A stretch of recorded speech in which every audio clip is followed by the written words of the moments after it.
Okay, కానీ దేవుని యొక్క పని మాత్రం ప్రతి సమయంలోనూ నీవు ఆసక్తి కలిగి చేయాలి. ఆసక్తి కలిగి చేసినటువంటి వారిని దేవుడు ఆశీర్వదిస్తాడు. హల్లెలూయా.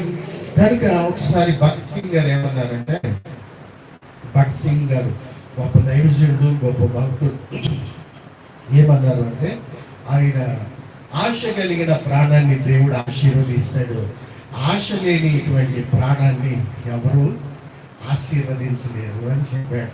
హల్లెలూయా. కనుక ఆశ అనేటువంటిది చాలా ప్రాముఖ్యం ప్రతి మనిషి జీవితంలో. ఆశ కలిగి ఉండొచ్చు, కానీ దురాశ కలిగి ఉండకూడదు. ఆశ కలిగిన ప్రాణాన్ని ఆయన తృప్తిపరిచే దేవుడు. హల్లెలూయా. అందుకనే దురాశ కూడా పెట్టాడు దేవుడు బైబిల్ గ్రంథంలో. దురాశ పాపమును ధరించి దురాశ గర్భము ధరించి పాపాన్ని కంటుంది. పాప